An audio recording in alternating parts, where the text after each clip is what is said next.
আসসালামু আলাইকুম ওয়া রাহমাতুল্লাহ। ইন্নাল হামদুলিল্লাহ ওয়াসসালাতু ওয়াসসালামু আলা রাসূলিল্লাহ আম্মা বা'দ।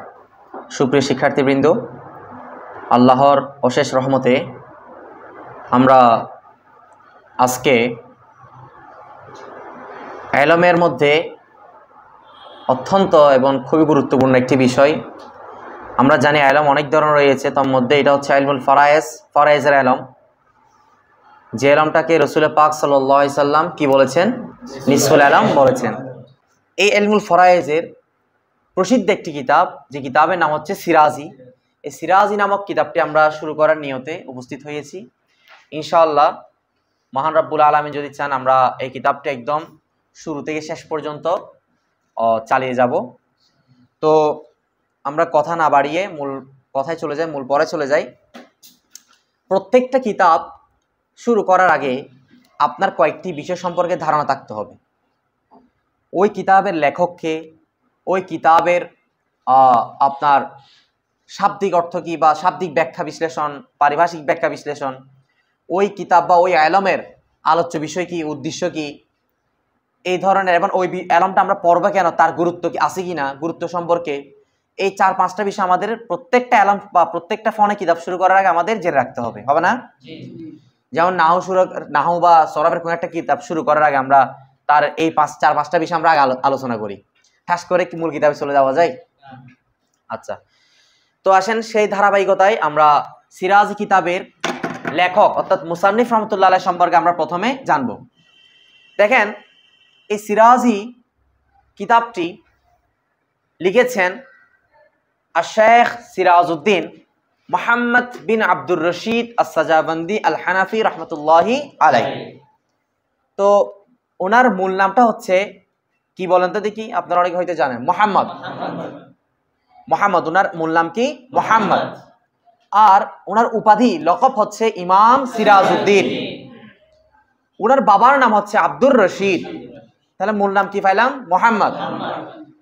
লকব পাইলাম, উপাধি পাইলাম ইমাম সিরাজউদ্দিন, বাবার নাম পাইলাম আব্দুর রশিদ।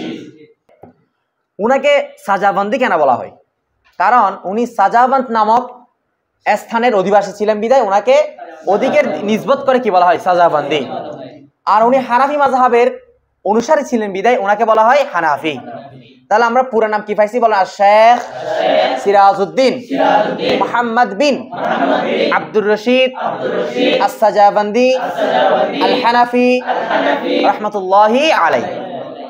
তো ওনার ভেলাদত শরীফ এবং ওফাত শরীফের ব্যাপারে তেমন নির্দিষ্ট কোনো তথ্য জানা যায়নি। অনেকে বলেছেন, তবে এটা কি নয়, নিশ্চিত নয়। সে কারণে আমরা আর না বলি এটা। তো ওনার শিক্ষার ব্যাপারে যদি বলতে চাই, উনি প্রাথমিক শিক্ষাটা ওনার যে স্থানীয় আলেমগণ রয়েছে, ওই স্থানীয় আলেমদের নিকট থেকে ওনার প্রাথমিক শিক্ষা অর্জন করেছেন। পরবর্তীতে অন্যান্য ফনের এলমগুলা, বড় বড় ফনের কিতাবগুলো পড়ার জন্য বিভিন্ন জায়গায় কি করেছেন? ভ্রমণ করেছেন। তো এই শেখ সিরাজউদ্দিন রহমতুল্লাহ আলাইহির যে কিতাবখানা লিখেছেন উনি, সিরাজি, এই কিতাবটা শুধু আমাদের বাংলাদেশে নয়, এটা পৃথিবীর অনেক জায়গায় পড়ানো হচ্ছে। তো অন্যান্য জায়গায় এটাকে ইংলিশে অনুবাদ করা হয়েছে, ফার্সি ভাষায় অনুবাদ করা হয়েছে, উর্দুতে লেখা হয়েছে। তো বিভিন্ন ভাষায় এটা বিভিন্ন জায়গায় পড়ানো হচ্ছে। তো এই সিরাজি গ্রন্থকারের অনেকগুলো সরা রয়েছে। তন্মধ্যে থেকে আমরা 4-5টা যেগুলো প্রসিদ্ধ সেগুলো সম্পর্কে একটু জেনে নিব। অর্থাৎ সিরাজি কিতাবের অনেকগুলো ব্যাখ্যা গ্রন্থ থেকে 1 নম্বরে হচ্ছে আশ-শরীফিয়া শরহে সিরাজিয়া বা শরীফিয়া শরহে সিরাজিয়া। এটা লিখেছেন, আমরা জুমলা শরফের মধ্যে নাহবীমির নামক একটা কিতাব পড়ছি কিনা? নাহুর কিতাব নাহবীমির। ওই কিতাবের লেখককে মীর সৈয়দ শরীফ।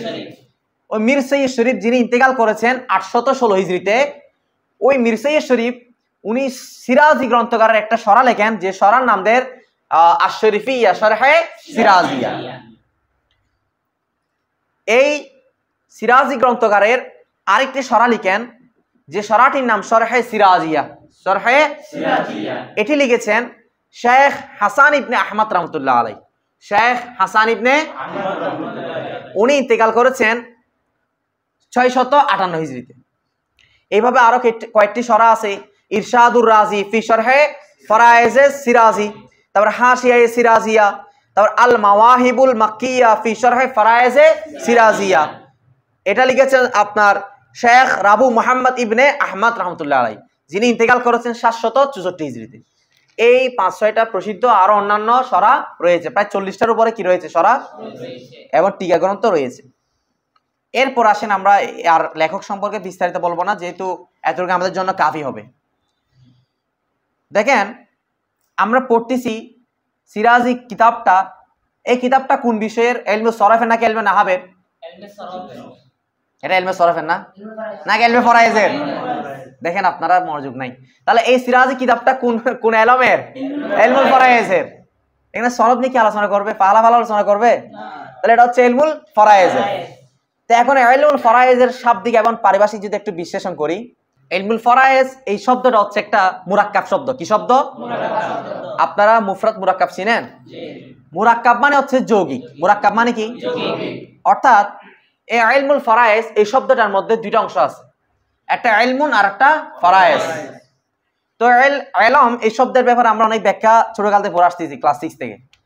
ইলমুন শব্দটা হচ্ছে এক বচন, বহু বচনে উলুমুন, যার অর্থ হচ্ছে আল মারিফাতু, আল ইদরাকু, আল ফাহামু, অর্থাৎ জানা বুঝা, হ্যাঁ, অর্থাৎ জ্ঞান, এগুলা ইত্যাদি।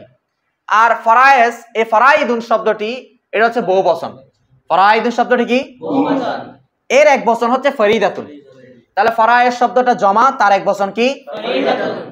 আর এই ফরিদাতুন শব্দটার উৎপন্ন হয়েছে, এটার মূল অক্ষর হচ্ছে ফারদ, ফারদ জিনসে সহিহ। আচ্ছা, যার অর্থ হচ্ছে, শাব্দিক অর্থ হচ্ছে, ফরায়েজ শব্দের শাব্দিক অর্থ হচ্ছে সাহমুন মুকদ্দারাতুন।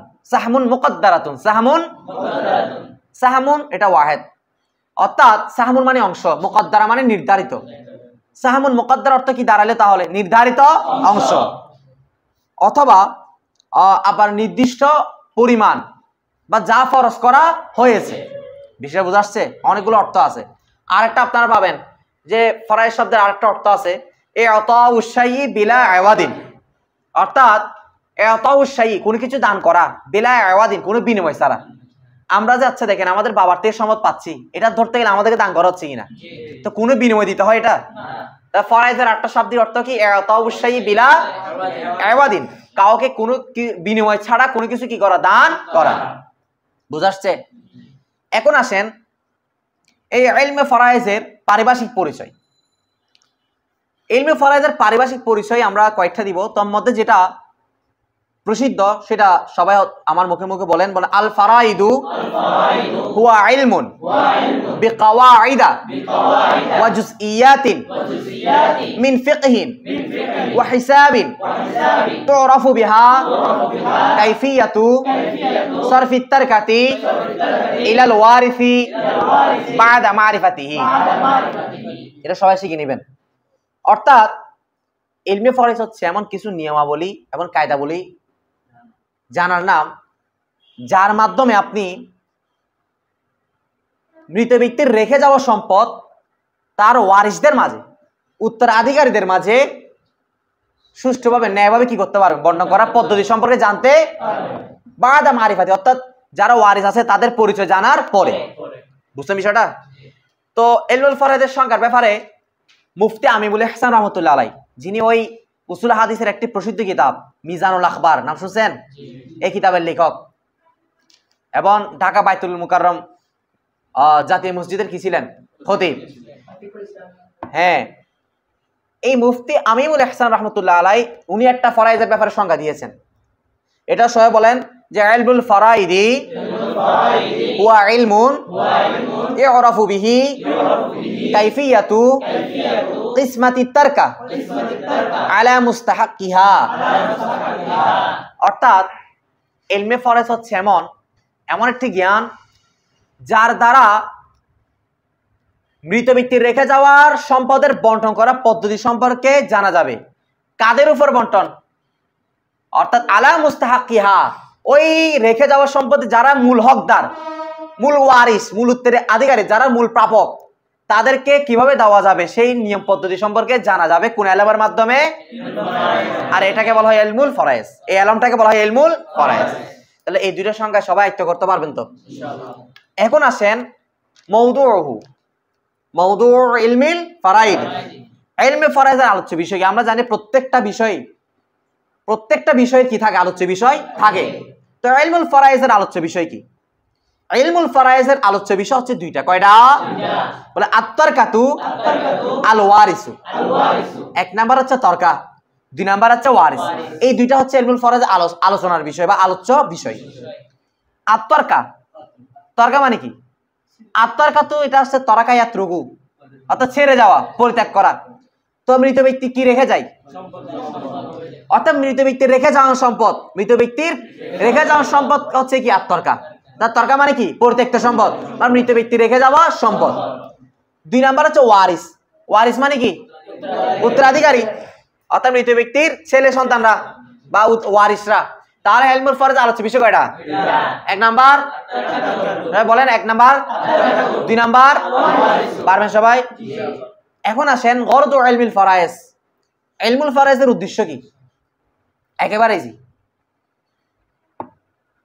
মৃত ব্যক্তি রেখে যাওয়া সম্পদগুলা, মৃত ব্যক্তি রেখে যাওয়া সম্পদগুলা তার ওয়ারিসদের মাঝে, তার উত্তরাধিকারীদের মাঝে সুষ্ঠুভাবে ন্যায়সঙ্গতভাবে বন্টন করা বা প্রদান করা, যাতে দুনিয়াতে শান্তি এবং পরকালে আল্লাহর শাস্তি থেকে কি হয়? মুক্তির পথ সুগম হয়, বা আল্লাহর শাস্তি থেকে কি করতে পারে? নিজেকে বাঁচাতে পারে। এটা হচ্ছে ইলমুল ফরায়েজের মূল উদ্দেশ্য। আপনি এই মানুষদেরকে, অর্থাৎ মৃত ব্যক্তি রেখে যাওয়া সম্পদগুলা নিজে না খেয়ে বা আপনি মেরে না দিয়ে তার ওয়ারিসদের মাঝে সুষ্ঠুভাবে কোরআন সুন্নাহ এবং ইজমার মাধ্যমে বন্টন করে দেওয়ার মাধ্যমে দুনিয়াতে শান্তি স্থাপন করা এবং আখিরাতে আল্লাহর শাস্তি থেকে কি করা? বেঁচে থাকা। আমার কথা বুঝে আসছে? মুক্তির পথ সুগম করা। এটা হচ্ছে ইলমুল ফরায়েজের কি গরজ, উদ্দেশ্য। এতটুকু হচ্ছে ইলমুল ফরায়েজের আবিধানিক, পারিভাষিক এবং আলোচ্য বিষয় মওদু। এখন আসেন আহাম্মিয়াতু ইলমুল ফরায়েজ, আহাম্মিয়াতু ইলমিল ফরায়েজ মানে ইলমুল ফরায়েজের গুরুত্ব। ইলমুল ফরায়েজের গুরুত্ব, ইলমুল ফরায়েজের গুরুত্ব কি? এটা কেন পড়ব? আপনারা একটা প্রসিদ্ধ হাদিস শরীফ জানেন, সবাই জানেন না? রাসূল পাক সাল্লাল্লাহু আলাইহি ওয়াসাল্লাম বলেছেন, যেটা মিশকাত শরীফে আছে, তাআল্লামুল ফারাইদা ওয়া আল্লিমুহান নাসা ফাইন্নাহা, যে তোমরা ইলমে ফরায়েজ শিক্ষা অর্জন করো, আগে নিজে শিখো, এরপর অন্যকে শিক্ষা দাও, মানুষদেরকে শিক্ষা দাও। কেন শিক্ষা দিবা? কেননা ইলমুল ফরায়েজ এটা হচ্ছে নিসফুল ইলম, জ্ঞানের অর্ধেক। তো আরো কয়েকটা হাদিস শরীফ আমি তোমাদের সামনে বলবো। যেমন হযরত আবু হুরায়রা রাদিয়াল্লাহু তাআলা থেকে বর্ণিত, যে তিনি বলেন, ক্বালা রাসূলুল্লাহ সাল্লাল্লাহু আলাইহি সাল্লাম তাআল্লামুল ফারাইদা ওয়া আল্লিমুহান নাসা ফাইন্নাহা নিসফুল ইলম। এতটুকু আগের সাথে মিল আছে কিনা? কিন্তু আরেকটু ভিন্নতা আছে। ওয়া হুয়া ইউনসা ওয়া হুয়া আউয়ালু শাইইন ইউনজাউ মিন উম্মতি। রাসূল পাক সাল্লাল্লাহু আলাইহি ওয়াসাল্লাম বলেছেন যে তোমরা ফরায়েজ নিজে শিখো এবং অন্যকে, মানুষকে শিক্ষা দাও, কারণ এই এলমটা নিয়ে এই ইলমে ফরায়েজটাকে ভুলিয়ে দেওয়া হবে। কি দেওয়া হবে? ভুলিয়ে দেওয়া হবে, মানে মানুষের জেন থেকে এটা কি যাবে? মুছে ফেলা হবে। এবং আমার উম্মতের মধ্যে এটা এমন একটা জিনিস, এমন একটা বিষয় যা সর্বপ্রথম আমাদের উম্মত থেকে ছিনিয়ে নেওয়া হবে, তুলে নিয়ে ফেলা হবে। তাহলে ইলমে ফরায়েজ এমন একটা জ্ঞান যেটা আমার উম্মত থেকে রাসূল সাল্লাল্লাহু আলাইহি ওয়াসাল্লাম বলতেছেন সর্বপ্রথম কি করা হবে?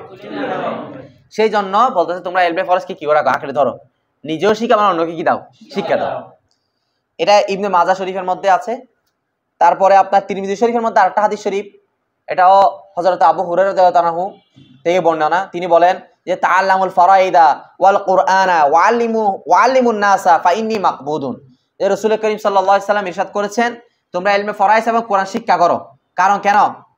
নিজে শিক্ষা করবো, আবার ওয়ালিমুন নাস, মানুষকে কি দাও? কারণ ফাইন্নী মাকবুদুন, কারণ আমাকে দুনিয়াতে কি করা হবে? তুলিয়ে ফেলা হবে, অর্থাৎ উঠিয়ে নেওয়া হবে। তারপরে হযরতে উমর রাদিয়াল্লাহু তাআলা থেকে মরফু হাদিস সূত্র, অর্থাৎ মরফু সূত্র, আপনারা জানেন মরফু হাদিস কাকে বলে? যে হাদিসটা কি কার পর্যন্ত পৌঁছেছে, আর যেটা সাহাবী পর্যন্ত পৌঁছেছে মওকুফ, আর যেটা তাবি পর্যন্ত মাকতুব। তো একটা মরফু হাদিস, অর্থাৎ যেটা কার পর্যন্ত পৌঁছলো? আচ্ছা, তো হযরত উমর রাদিয়াল্লাহু তাআলা থেকে বর্ণিত আছে যে তাআল্লামুল ফারাইদা ফাইন্নাহা মিন দীনিকুম, অর্থাৎ তোমরা ইলমে ফরায়েজ শিক্ষা করো, ইলমে ফরায়েজ অর্জন করো, ফাইন্নাহা মিন দীনিকুম, কেন এটা তোমাদের দ্বীনের একটা অংশ। কেন তোমাদের এটা দ্বীনের একটা অংশ? পারবেন তো? এটা বলেন তো দেখি, তাআল্লামুল ফারাইদা ফাইন্নাহা মিন, পারবেন তো? আচ্ছা, এ হচ্ছে ইলমুল ফারাইজের গুরুত্ব। তো ইলমুল ফারাইজের গুরুত্বের ব্যাপারে আপনার কোরআন মাজিদের মধ্যে সূরা নিসার মধ্যে অনেকগুলো আয়াত নাজিল হয়েছে, যেমন ইউসিকুমুল্লাহ, এরকম এরকম আরো কয়েকটা আয়াত কি আছে নাজিল হয়েছে। তো এগুলো আপনারা জানেন, দেখে নেবেন। আমরা চলে মূল কিতাবে সবাই হাত দেন, আমরা আজকে খুতবাটা পড়ে ফেলি। বলেন বিসমিল্লাহির রহমানির রহিম। আলহামদুলিল্লাহি রাব্বিল আলামিন হামদাশ শাকিরিন والصلاة والسلام على خير البرية محمد صلى الله عليه وسلم وآله الطيبين الطاهرين. قال رسول الله صلى الله عليه تعلموا الفرائض وعلموها الناس فإنها نصف العلم. যাই হোক, ইনশাআল্লাহ আমরা আগামী ক্লাস থেকে এর অর্থগুলো এবং এর মধ্যে মূল কথা কি সেগুলো নিয়ে আমরা কি করব, আলোচনা করব। তো আজকে এতটুকু থাক। আসসালামু আলাইকুম ওয়া রাহমাতুল্লাহ।